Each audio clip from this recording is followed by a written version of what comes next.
Power जानती है तो डीएम का ऑफिस में चले जाते, हुजूर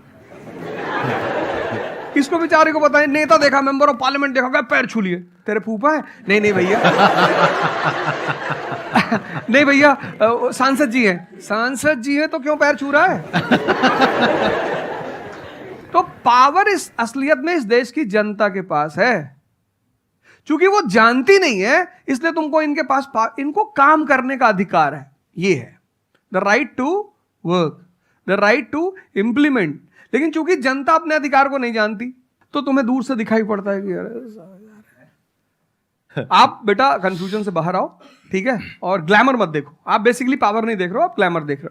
आपको जो करना है उसको डिसाइड कर लो आप, और उस रास्ते पे आगे बढ़ो कि आप कल किसी भी फील्ड के मुकेश अंबानी बन जाओ, अडानी बन जाओ, वॉरेन बफेट बन जाओ, बिल गेट्स बन जाओ। इस रास्ते पे जाओ। Thank you sir. मैं यहाँ पे थोड़ा सा ऐड करता हूँ कि जो आपने बोला ना कि ये कॉन्ट्रडिक्शन है, सबसे पहले तो जो सर ने बोला कि ये कोई कॉन्ट्रडिक्शन नहीं है, ये कंफ्यूजन है, बिल्कुल सही बात है। अब कंफ्यूजन क्या है, उसकी जड़ क्या है?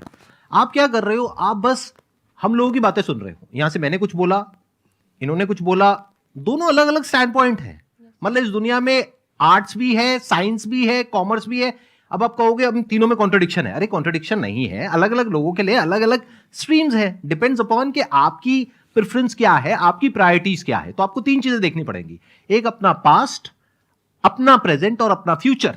कि पास्ट में आपने कैसा परफॉर्म किया है। अगर आप पढ़ाई में बहुत अच्छे रहे हो तो आपको क्लियर नजर आएगा कि अच्छा मुझे पढ़ाई से रिलेटेड कुछ करना है, तो वहां से रास्ता क्लियर हो जाता है। बट अगर आपके दिमाग में 24 घंटे बिजनेस आइडियाज घूमते रहते हैं, जहां भी जाते हो वहां पे गोलगप्पे खा रहे होते हो, आपके दिमाग में चल रहा होता है अबे इतने पैसे ले लिए, उसमें से इतने का गोलगप्पा, इतने का पानी है, पानी तो इतना फ्री होता है, मेरे से लिया 20 रुपए, ये तो 5 रुपए का काम है, तो 15 रुपए इसके पास में गए, कितने लोगों ने एक दिन में खा लिए, इतने पैसे कमा लिए, व्हाटएवर। अगर इस तरह का आपका माइंडसेट है तो वहां पे एंटरप्रेन्योरशिप, स्टार्टअप, इन सब चीजों का बेनिफिट है।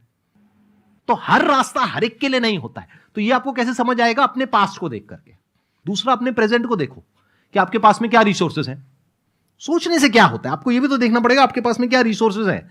उसके बेस पर आप सोच सकते हो ना। कल को आप कहो कि मैं एक टेलीकॉम कंपनी लॉन्च करूंगी जो कि जियो को कंपटीशन देगी, ठीक है, सोच लो। कुछ नहीं होगा। क्या है पीछे, बैकग्राउंड क्या है, आपके पास में क्या रिसोर्सेज है, how are you going to compete. तो आप फालतू में कुछ भी सोच रहे हो ना। तो यहां पे कॉन्ट्रडिक्शन क्या है, कंफ्यूजन क्या है? कुछ भी नहीं। तो जब आपके रिसोर्सेज ही आपको अलाउ नहीं कर रहे वो करने के लिए, तो सोच क्यों रहे हो? तीसरा, फ्यूचर में आप अपने लिए कैसी लाइफ चाहते हो? जैसे सर ने कहा कि पावर नहीं मिलती है वहां पे सर्व करना होता है। इस गलतफहमी से बाहर आ जाओ कि वहां पे पावर मिल जाएगी। पावर तो पूरी की पूरी एक हिरार्की है, जिस हिरार्की में टॉप पर पब्लिक बैठी है एक्चुअल में, वो हमें पता ही नहीं है। हमारे हाथ में पावर है, किसको वोट करना है, किसको पावर में लेकर के आना है।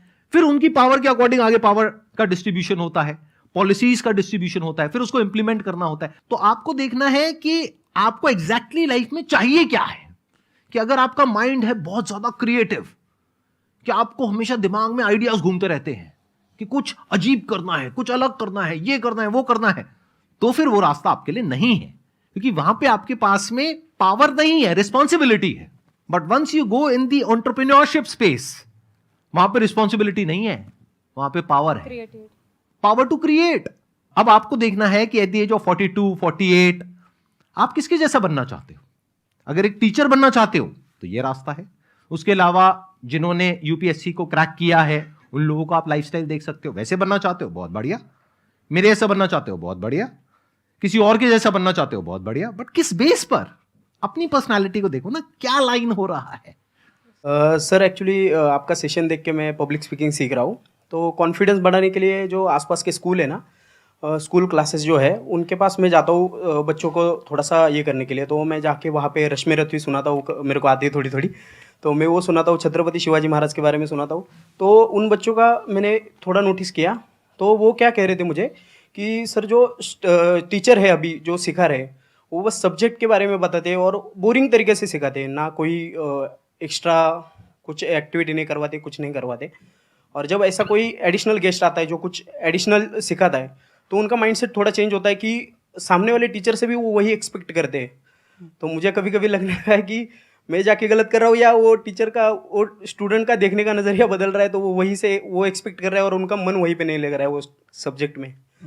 तो अभी मैं क्या काम करने के दो तरीके हैं। एक, आपको काम करना ही है, कोई ऑप्शन नहीं है। एक है आप किसी भी कीमत पे काम करना चाहते हो, जैसे मैं किसी भी कीमत पर पढ़ाना चाहता ही हूं। इसने मुझे इज्जत दिया, सम्मान दिया, प्रेम दिया। मैं एक शादी में गया था 2 दिन पहले, लोग दूल्हे उल्हे को छोड़ के मेरे पास आ गए। दूसरा बेचारा फ्रस्ट्रेशन में आ गया कि यार हमसे मैसेज किया आवत तुम यहाँ से चले जाओ। मतलब उनके भाई ने मुझे मैसेज किया, बड़े भाई ने कहा आवत यार तुम यहाँ से जाओ, शादी नहीं हो रही है।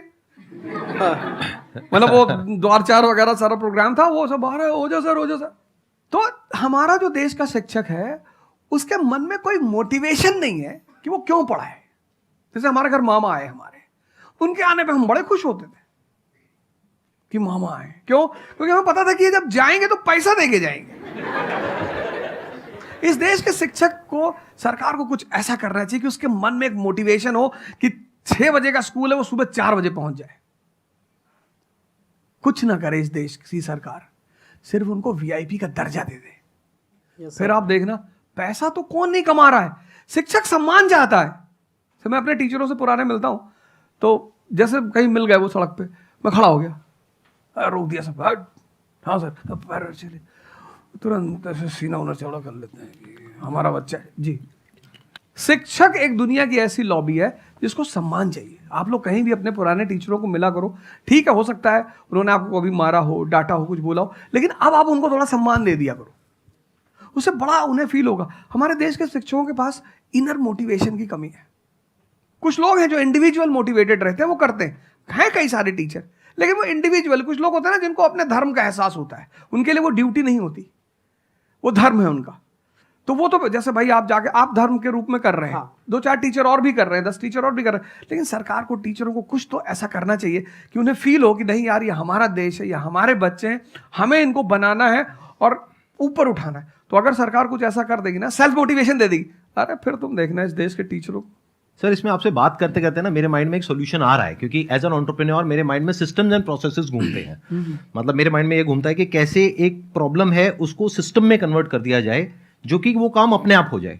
क्योंकि ऐसे बहुत ही कम टीचर्स होंगे जो अंदर से मोटिवेटेड होंगे। तो ये थ्योरेटिकली तो बड़ा अच्छा लग रहा है सुनने में, बट हजारों में कोई एक आध होगा। बिल्कुल बिल्कुल। तो अब मेरा स्टैंड पॉइंट क्या है कि क्या हो अगर जैसे हम ई कॉमर्स वेबसाइट्स पे जाते हैं, वहां पे प्रोडक्ट के रिव्यूज होते हैं। रिव्यू कौन देता है? जो कस्टमर है। तो टीचर का रिव्यू कौन दे सकता है? जो बाहर बैठा है उस कमरे से वो, या जो कमरे के अंदर बैठे हैं। तो अगर कुछ ऐसा सिस्टम हो जाए, एक ऐसा प्लेटफॉर्म बन जाए गवर्नमेंट का जहां पे सारे टीचर्स लिस्टेड हो और based upon the number of reviews and the quality of reviews उनको रिवॉर्ड दिया जाए अच्छा ऑटोमेटिकली। ये मतलब जो नंबर 1 पे आया उसकी सैलरी डबल, कि अगर उसकी 50,000 है तो 1 लाख। बहुत अच्छा सोल्यूशन। और जिसके इतने रिव्यूज आए, यानी जिसके 4 स्टार या उससे ऊपर आए, उनकी सैलरी सीधा डबल हो गई। तो फिर देखो क्या मजा आता है। फिर हिस्ट्री पढ़ाने का जो स्टाइल है ना, वो सारे टीचर्स आएंगे अवध ओझा सर के चैनल पर और आकर के सीखेंगे भाई क्या कहानी है ये, ऐसे कैसे पढ़ाएं कि बच्चे दीवाने हो जाए। और फिर अपने आप को अपग्रेड करेंगे। नहीं तो अपग्रेड करने की मोटिवेशन कहाँ है? जैसे एक एंटरप्रेन्योर होता है, उसके पास में तो मोटिवेशन होती है कि अगर मैंने अपने जो भी प्रोडक्ट है, सर्विस है या काम है, उसको अपग्रेड किया तो करते ही मेरे को इमीडिएट रिवॉर्ड मिलेगा।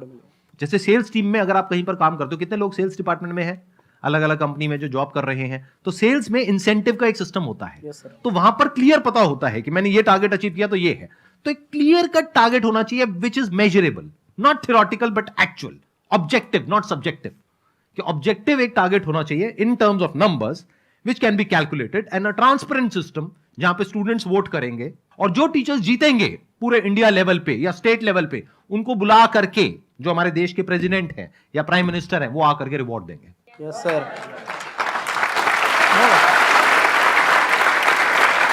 Thank you so much sir आने के लिए यहाँ पर, दिल से धन्यवाद। मुझे बड़ा अच्छा लगा आपसे बात करके। मुझे बहुत अच्छा लगा यहाँ आके। Thank you sir.